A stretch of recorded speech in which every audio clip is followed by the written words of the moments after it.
আহা কি আনন্দ!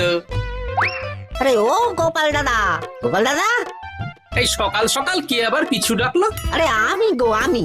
আমি তো আমি নামে কাউকে চিনি না। আর তুমি একটু পেছন ফিরে তাকাও তো। আমি তো সামনে যাচ্ছি, পেছনে তাকাবো কেন? ঠিক আছে, তাহলে আমি তোমার সামনে আসছি। আরে দৌড়াচ্ছ কেন? হ্যাঁ, আরে দাঁড়াও দাঁড়াও বলছি, দাঁড়াও, নইলে কিন্তু আমি মহারাজের কাছে যাব। হ্যাঁ, ও ভোলা তুমি! আরে আগে বলবে তো, আমি করছিলে কেন? একদম কথা ঘোরাবে না গোপাল দাদা। এবার বলো কি বলছি। দেখো, আমি তোমাকে আগের বছর 50 মোহর ধার দিয়েছিলাম। এ কি, তোমার তো মিষ্টির দোকান, ধার দিলে তো লোকে ছুরি কাঁচি ধার দেয়, আর তুমি মোহরে ধার দেওয়ার ব্যবসা শুরু করেছো কবে থেকে বলো দেখি? আবার কথা ঘোরানো শুরু করেছো। হ্যাঁ, আমি এবার কিন্তু সত্যি মহারাজের কাছে যাব। আরে মজা করছি তো। আরে বারবার আমাদের মধ্যে মহারাজকে টেনে আনার কি দরকার বলো তো? সে না হয় টানলাম, তবে তুমি ওই আমার 50 মোহর সুদ সহ কবে ফেরত দেবে বলো তো? আর কিন্তু তোমার হাতে ওই 1 সপ্তাহ সময় আছে। হ্যাঁ, 1 সপ্তাহ মানে কতদিন ভাই? 7 দিন, 7 দিন। 7 দিন? আচ্ছা 7 দিন মানে কত ঘন্টা? 24 গুণ 7, মোট ওই 168 ঘন্টা। ও, অনেক সময় আছে। দেখো গোপাল দাদা, তোমার সাথে কিন্তু আমার ওই কাগজে কলমে লিখিত পড়িত আছে। হ্যাঁ, যদি ওই সময়ের মধ্যে তুমি আমার কাছ থেকে নেওয়া ওই অর্থ আমাকে ফেরত না দিতে পারো, তাহলে কিন্তু তোমার ওই বাড়ি ঘর সব আমার হয়ে যাবে। হ্যাঁ, হ্যাঁ হ্যাঁ, মনে আছে মনে আছে। এখন রাজসভায় যাই, 168 ঘন্টা পেরিয়ে গেলে চলে এসো, কেমন? বেশ, কথাটা মনে থাকে যেন। হ্যাঁ, তখন আর কিন্তু কোনো চালাকি করতে যাবে না, আমি সোজা মহারাজকে বলে দেব। ঠিক আছে ঠিক আছে।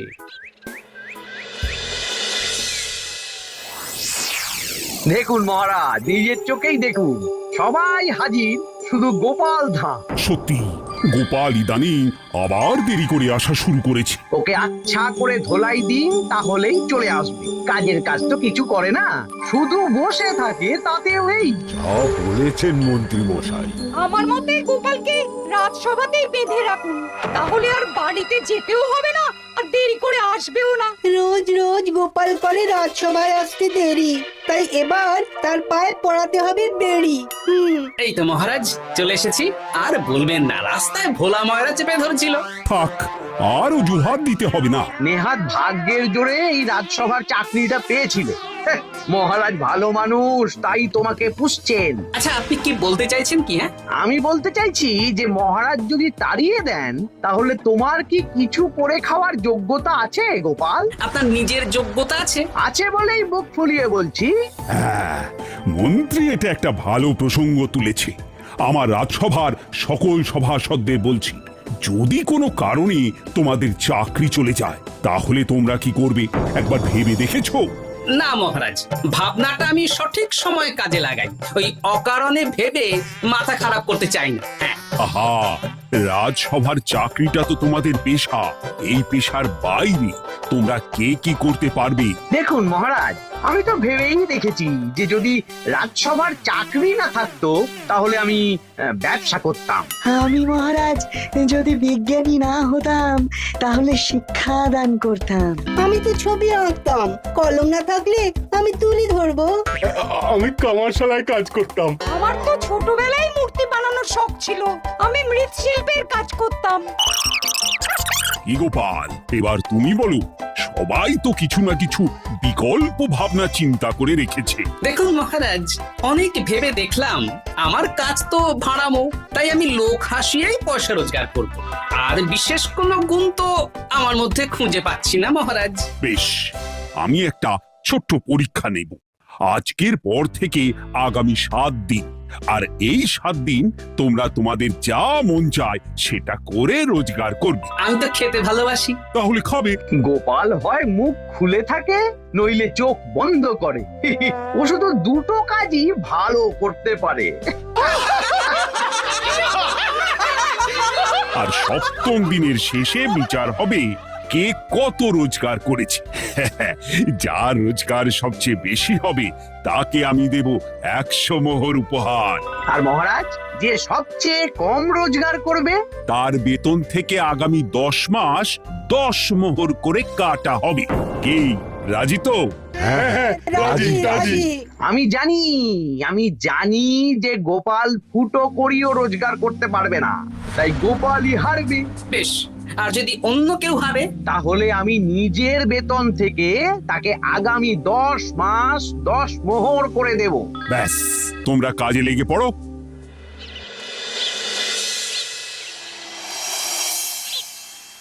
এ কি গিন্নি, আজকেও নিরামিষ? হ্যাঁ, আজকেও নিরামিষ খেতে হয়। হ্যাঁ, রোজই তো কিছু না কিছু একটা লেগে আছে তোমার। আমাদের পুরো শরীরটাই তো আমিষ। হ্যাঁ, তাহলে আমিষ খেতে বাধা কিসের বলো দেখি? বেশি তর্ক করতে হবে না বাপু, তা তোমাকে ডিম বানিয়ে দেবো। হ্যাঁ, না, আমি মানুষই ঠিক আছি গিন্নি। আরে তোমাকে ডিম বানাবো বলেছি নাকি? আমি বললাম তোমার জন্য ডিম বানিয়ে দেবো। জন্যটা তো বলনি তখন। আরে তাড়াতাড়ি দাও, তাড়াতাড়ি দাও। এখন কদিন শুধু খাবো আর ঘুমাবো, 7 দিন ছুটি। ছুটি মানে? সেসব পরে বলবো গিন্নি। যাও গিয়ে ডিম সেদ্ধ বসাও।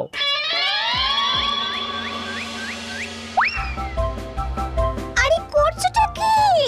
বাড়িতে যা মোহর আছে সব তুলে কোথায় নিয়ে যাচ্ছ? আড়ত বাজারে। কেন কেন? তুমি আড়তে গিয়ে কি করবে? আড়তটাই কিনে নেব। কেন? তাহলে খোলা বাজারের সব ব্যবসায়ী আমার কাছে আসতে বাধ্য হবে, আর আমি ভালো মুনাফা রেখে সব বিক্রি করব। কি রাজবাড়ির সুখে চাকরি ছেড়ে দিলে নাকি? না না না, এখন 1 সপ্তাহ ব্যবসা করে মহারাজের কাছে আমার যোগ্যতা প্রমাণ করব। সব পরে বুঝিয়ে বলবো। হ্যাঁ, আমি আপনাকে সব শিখিয়ে দেব। তাহলে ভাই ওই আগামীকাল সকাল থেকে কাজে লেগে পড়বো, কেমন? তাহলে বুঝতে পারলেন তো যে কি করতে হবে? হ্যাঁ হ্যাঁ জমিদার মশাই, কবিতা লেখা যেমন আমার পেশা, তেমনি চিত্রশিল্প আমার নেশা। তাহলে তো আর কোনো চিন্তাই নেই। আশা করি খুব সুন্দর ছবি আঁকবেন। আপনি 1 সপ্তাহ পর এই মন্দির চিনতেই পারবেন না। এই নিন আপনার জন্য 50 মোহর অগ্রিম। মন্দিরের চিত্রকলা শেষ হয়ে গেলে আরো 50 মোহর দেব, ঠিক আছে? বেশ।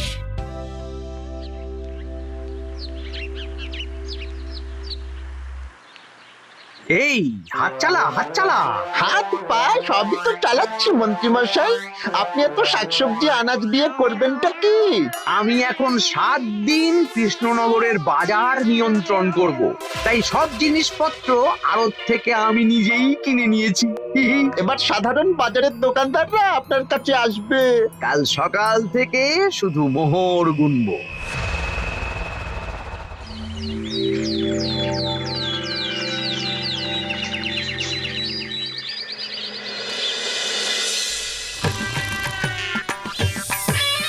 আরে এত বেলা হয়ে গেল, আর কত পড়ে পড়ে তুমি ঘুমোবে? এত লম্বা ছুটি পেয়েছি, এখন তো বিশ্রাম নিতেই হবে গিন্নি। কিন্তু পুকুর ঘাটে গিয়ে তো আমি অন্য কথা শুনলাম। তুমি আবার কি শুনেছো? তোমাদের মহারাজ নাকি বলেছেন আগামী 1 সপ্তাহ তোমরা সকল সভাসদেরা ওই সকল সভাসদেরা নিজের ইচ্ছে মতো কাজ করে রোজগার করব। আমার কাজ তো ভাড়ামো করা, তাই ভাড়ামোর সুযোগ এলে সেটাই করব। কিন্তু যদি সুযোগ না আসে, তাছাড়া যার রোজগার সবচেয়ে কম হবে তার তো বেতন থেকে 100 মোহর কাটা হবে গো। এই খবরও পেয়ে গেছো? বাবা, পুকুর ঘাট না পরনিন্দা পরচর্চা কেন্দ্র? হ্যাঁ, ওসব বাজে কথা বাদ দিয়ে কোনো কাজ শুরু করো, কাজ শুরু করো। এরকম গা এলিয়ে শুয়ে থাকলে ভগবান এসে তোমাকে পয়সা দিয়ে যাবে না গো। গোপাল দাদা, ও গোপাল দাদা, বলছি গোপাল দাদা, কি খবর গো? এই তো গতকাল তোমার সাথে কথা হলো, আজ একেবারে বাড়িতেই চলে এসেছো। তোমার যা হালচাল তাতে তো মনে হচ্ছে ওই কদিন পরে বাড়িটা আমারই হবে। আর সেই আশাতেই বসে থাকো। এই ভোলাময়রা এসেছে কেন গো? এসব কি বলছে? মা ঠাকুরুন, আপনার কাছে আর কি লুকাবো? বহুদিন আগে গোপাল দাদা আমার কাছে 50 মোহর ধার নিয়েছিল। সেই ধারের থেকে 5 মোহরা এখনো আমাকে শোধ করেনি। সে কি? হ্যাঁ, শর্ত অনুযায়ী যদি গোপাল দাদা আগামী ওই 6 দিনের মধ্যে ধার না শোধ করতে পারে তাহলে এই বাড়ি আমার হয়ে যাবে। তুমি আমাকে এত বড় কথা লুকিয়ে রেখেছো? হ্যাঁ, না আমি বলবো বলবো করে বলা হয়ে ওঠেনি আর কি। এবার আপনি দেখুন গিন্নিমা কি করবেন, ভিটে মাটি ছেড়ে কোথায় গিয়ে উঠবেন দেখুন। কি গো, এতেও তোমার হুঁশ হয় না? হ্যাঁ? ধুর, এই অযথা চিন্তা করো না তো, কিছু না কিছু একটা হয়ে যাবে।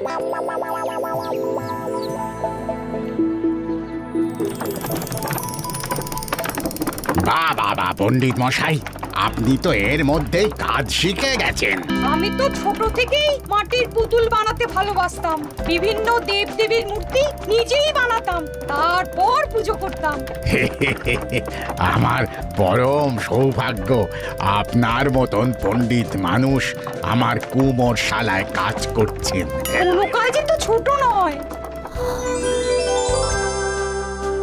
সত্যি সভাকবি মশাই, আপনার তুলিতে জাদু আছে। কি সুন্দর কারুকার্য। সবই আমার মা বাবার দান। আমার বাবা খুব বড় চিত্রশিল্পী ছিলেন, উনি হাতে ধরে আমাকে ছবি আঁকা শিখিয়েছেন। বাহ বাহ বাবা।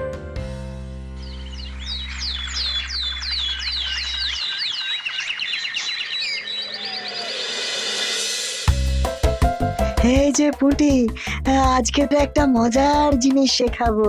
কি জিনিস? নয়ের নামটা তো তোরা পড়েছিস, হ্যাঁ, বল তো।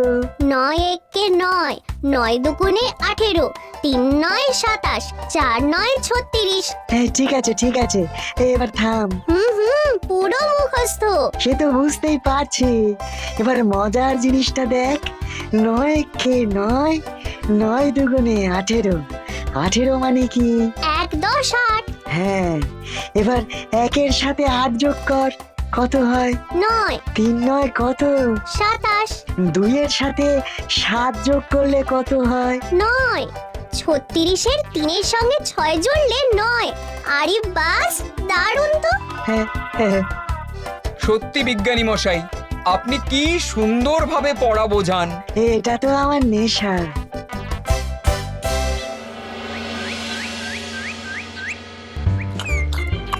বলছি, তুমি তো দিব্যি বাড়িতে বসেই আছো। হ্যাঁ, কিছুই তো করছো না। সত্যি বলো তো, তুমি ভাড়ামো ছাড়া আর কি কিছু করতে পারো? হ্যাঁ, এই আদেশ করতে পারি। গেনি আরেকটু তরকারি দাও তো, জলের ঘটিটা দাও না। যত সব। আচ্ছা, সত্যি তো ভাঁড় না হলে আমি কি হতাম? আমি কুমোর হতাম। মাটির কাজ শুনেছি খুব সোজা, যাই কুমোর পাড়ায় যাই।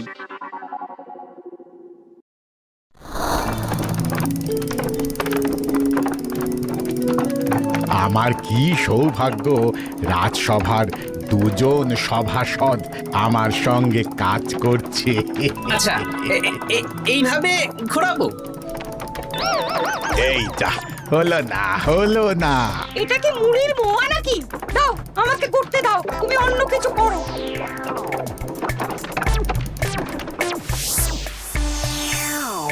বলো গোপাল দাদা, কি দেবো? মুড়ির মোয়া, তিলের নাড়ু?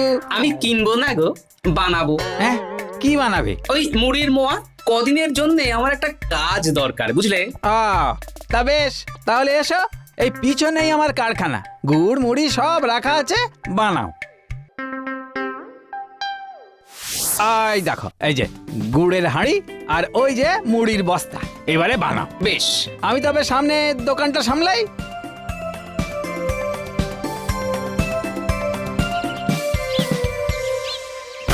এ কিসের আওয়াজ হলো? আরে আরে আরে, এ কি করলে গোপাল দাদা?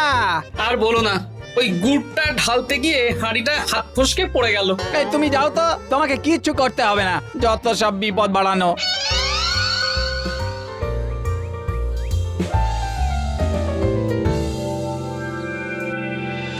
তোমার দ্বারা কিছুই হবে না। হ্যাঁ, সত্যি তো, আমার দ্বারা যে কিছুই হবে না গিন্নি। তাহলে তুমি করবেটা কি? এমন করে বলো না গিন্নি, সবারই খারাপ সময় যায়। আর খারাপ ভালো, যে সামান্য মুড়ির মোয়া বানাতে পারে না তার মুখে এসব মানায় না, মানায় না। এদিকে বাজারে সবজির দাম হু হু করে বেড়ে গেছে। তাই নাকি? বলি তুমি জানবে কি করে? কদিন তো শুয়ে বসে আছো, আমি তো বাজার দোকান করি। মন্ত্রী মশাই এখন আড়ত সামলাচ্ছেন আর সাধারণ বিক্রেতাদের চড়া দামে বিক্রি করছেন। হ্যাঁ, ও বেটা জীবনে শোধরাবে না। উনি তো তাও ছলে বলে রোজগার করছেন গো। আর তাছাড়া অনেকে পথে গান শুনিয়েও রোজগার করেন, সেটাও তো তুমি পারবে না। হ্যাঁ, এই তো পেয়েছি। 6 দিনের মাথায় তো রাজসভায় একটা বৈঠক হবে, সেদিনই আসল মজা জমবে। কিসের মজা গো? হ্যাঁ, সেটা সেদিনই বুঝতে পারবে।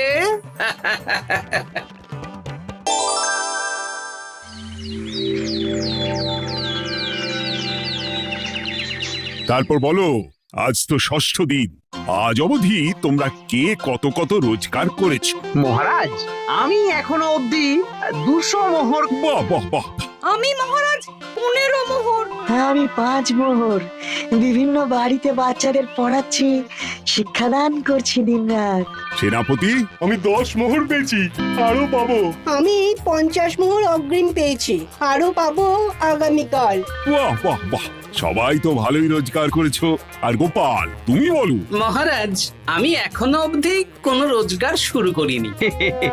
আমি আগেই বলেছিলাম গোপাল একটা কানা করিও রোজগার করতে পারবে না।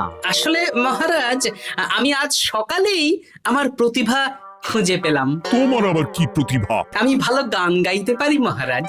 আমার ছোট্টবেলার ইচ্ছে ছিল আমি রুদ্ধদ্বার সভা করব, গান গাইবো, আর দর্শক বা শ্রোতারা আমার গান শুনে আমাকে পয়সা দেবে। বাহ বাহ বাহ! তা শোনালি না কেন? আমি চাই আপনারা সবাই আমার বাড়িতে আসুন, আমার গান শুনুন। এই না না না না না, তোমার গান শুনে অর্থ ব্যয় করতে পারবো না গোপাল। যদি শোনাতে হয় তো বিনামূল্যে শোনাও। তুমি ভেবেছো কায়দা করে গান শুনিয়ে রোজগার করবে? সেসব চালাকি কিন্তু চলবে না। না মহারাজ, আমার গান শুনতে আসার জন্য একটা কানা করিও খরচ করতে হবে না। আমি বিনা পারিশ্রমিকে গান শোনাবো। বেশ, তাহলে কবে শোনাবে বলো? এখনই চলুন, শুভস্য শীঘ্রম। আবার যেতে হবে কেন? এখনই শোনাও। আমার আবার নিজের বাড়ি ছাড়া প্রতিভা বিকশিত হয় না। বেশ তো, এই কদিন টানা কাজ করেছি, তোমার গান শুনে মনটা যদি ফুরফুরে হয়ে যায় ভালো তো। চলো গোপাল। আসুন আসুন, সবাই ভিতরে আসুন, আসন পাতা আছে, সবাই বসুন।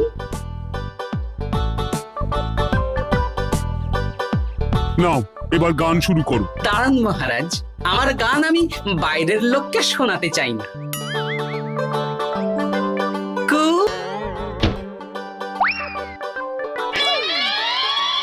নাও নাও, শুরু করো।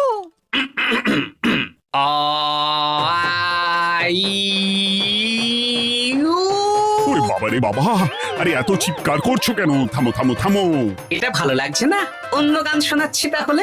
আকাশে মেঘে বাতাসে বায়ু, জ্যোতিষী বলেছে আমার 100 বছর আয়ু। আরে থামো থামো, আরে কান ঝালাপালা হয়ে গেল। না, থামতে আমি পারবো না, গান শুনতেই হবে। ওরে ওরে বাবা রে বাবা, এই কানে তালা লেগে গেল, আমি পালাই। পালাতে পারবেন না, বাইরেও তালা দেওয়া আছে। বাইরে তালা খুলতে বলো। বাইরে বেরোতে হলে প্রত্যেককে 100 মোহর দিতে হবে। আমরা তো আগেই বলে দিয়েছি, তোমার গান শোনার জন্য কোনো পয়সা দিতে পারবো না। এটা তো গান শোনার জন্য নয়, বাইরে যাওয়ার জন্য। আমার গান শুনতে আসার জন্য কোনো অর্থ লাগে না। গান শুনে বাইরে বেরোতে গেলে অর্থ লাগবে, জনপ্রতি 100 মোহর মাত্র। কি জ্বালাতন! হয় দিন, নইলে আবার শুরু করছি। থামো থামো! আপনারা কি সবাই দেবেন না এখানেই থাকবেন? এই আরে, আমার কাছে এখন 50 মতন মোহর আছে। আমার কাছে 5 মোহর আছে। সে আমি লোক পাঠাচ্ছি আপনাদের সবার বাড়িতে, পুরো অর্থ পাবো, তারপর সবাইকে ছাড়বো। আচ্ছা, এটা কি ঠিক করলে গোপাল? দেখুন মহারাজ, আমি কথা নিয়ে খেলি। সব সভাসদেরা 6 দিন খেটে যা না রোজগার করেছে, আমি শুধু বুদ্ধির জোরে আর ভাড়ামো করে ঘন্টা খানিকের মধ্যে তার থেকে বেশি রোজগার করে নিলাম। যদিও এখনো একদিন সময় আছে। সত্যি গোপাল, তোমার বুদ্ধির জবাব নেই। মন্ত্রী মশাই, যে সবচেয়ে কম রোজগার করবে আপনাকে কিন্তু তাকে আগামী 10 মাস 10 মোহর করে দিতে হবে। হ্যাঁ নয় হ্যাঁ, এরকমই তো তুমি মুখ বড় করে বলেছিলে। গিন্নি কই গো, ভোলাকে ডেকে আনো, ওর ধার আজকেই শোধ করে দেব। হ্যাঁ যাচ্ছি। হ্যাঁ, আমরাও যাচ্ছি। গোপাল, কালকে রাজসভায় এসে তোমার পুরস্কারের অর্থটাও নিয়ে যেও। সে তো নিশ্চয়ই।